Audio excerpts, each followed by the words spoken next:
There's a subtle yet absolutely insane plot twist that you most likely missed at the end of Attack on Titan.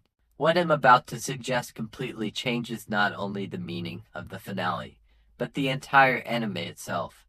In this short video, I'll present all the evidence that Ymir was actually the mastermind pulling the strings of the whole story with one specific goal in mind. The climax ends with Mikasa tragically taking Eren's life, showing Ymir after 2,000 years that it was possible to stand up against her oppressor. Ymir smiles as she witnesses someone overcome the agony of love.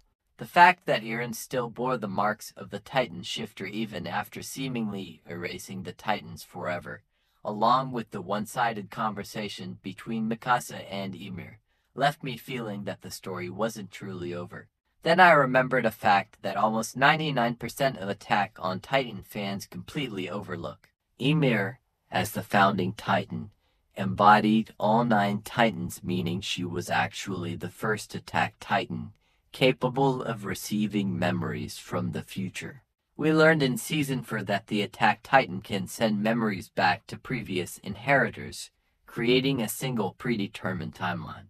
We also learned in the finale that former Titan holders can still access their powers, even after losing them.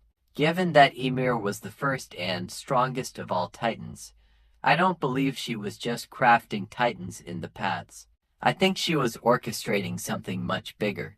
My theory completely alters the trajectory of the story. Right before Mikasa bids farewell to Ymir and she disappears, we see a sudden flash something far more significant than it first appears. We briefly glimpse Ymir choosing not to sacrifice herself for King Fritz. Instead, she chooses to live out her life with her children. At first glance, this might seem like a poetic device, but what if it means something much deeper? I believe Ymir used the Attack Titan's power to send the memory of Mikasa killing Eren and breaking the chains of oppression back to her younger self, right before the spear was thrown. That memory pushed her not to take the spear and allowed King Fritz to fall, forever altering the future. That one act could have put an end to Fritz's unquenchable thirst for conquest and perhaps ensured that the power of the Titans would no longer be passed on.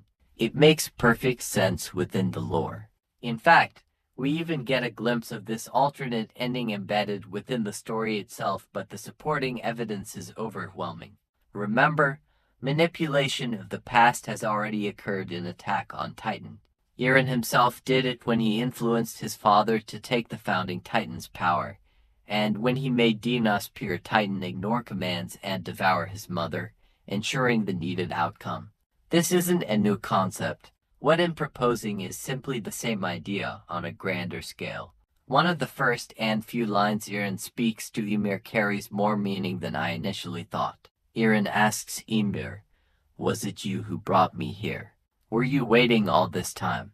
This gains so much more weight if you imagine Ymir as the director of the entire plot, seeking to correct the mistakes she made at the end of her life.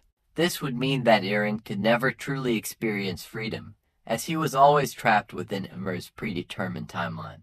That explains why Eren raged when Armin called him a slave on Paratus. In their final conversation, Eren tells Armin that he can't see the consequences of his actions, only the single result that must occur. Eren cannot see what happens after, because there is no after. Eren's and Mikasa's actions are a stream of memories sent back into the past to forge a better future. Eren admitted to Armin that he couldn't change the future, no matter how hard he tried. And this makes much more sense in this context. During Mikasa and Ymir's final exchange, Mikasa thanks Ymir in the strangest way I've ever heard. She says, "Because of you, I was able to exist." To me, that means that because you took the spear, sacrificing yourself for the king, this world and all of my experiences became possible. It sounds like Mikasa is grateful for her life and time in this world, but also acknowledges that Ymir's decision to take the spear was a mistake. That conversation is dark and melancholic, as if Mikasa is saying goodbye not just to Ymir but to the entire world itself. Throughout the story, there are countless moments foreshadowing this single, inevitable outcome. In one special episode, Mikasa and Eren are about to be eaten by rabid dogs with no way of defending themselves. Suddenly, after a loud heartbeat, the vicious dogs turn and leave for no reason.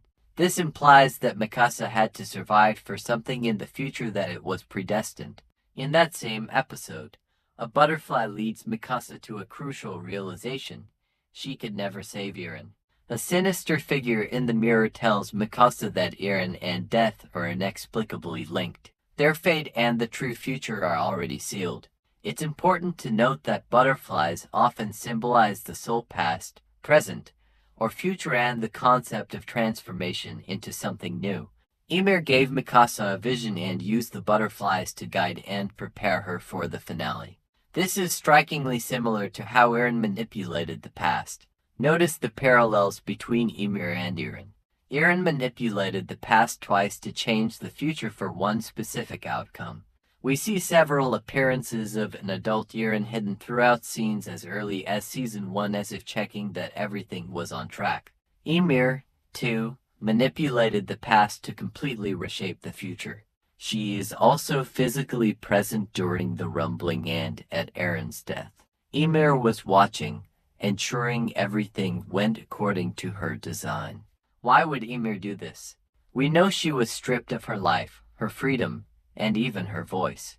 She was enslaved by a cruel ruler who forced her to take countless lives in the name of conquest. Worse still, death didn't free her. Instead, she was condemned to eternally create titans. She never had her own life, never got to spend her days with her children.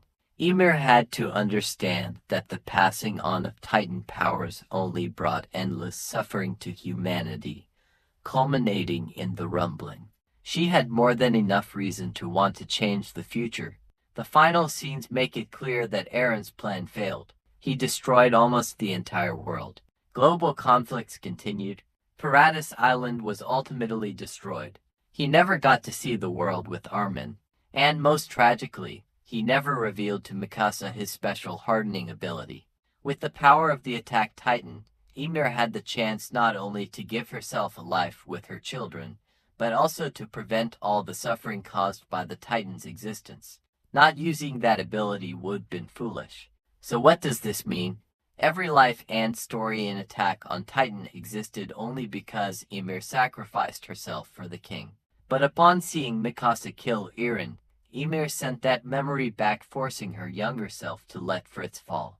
And before you say the Attack Titan's power can only be used by one person at a time, remember, past Titans were still able to use their abilities during the fight against Eren, meaning Ymir still had access to the Attack Titan's power. It's also possible that Eren himself sent that memory to Ymir. Perhaps Eren opened his eyes before dying, not just to look at Mikasa one last time, but to capture that moment and pass it on to Ymir.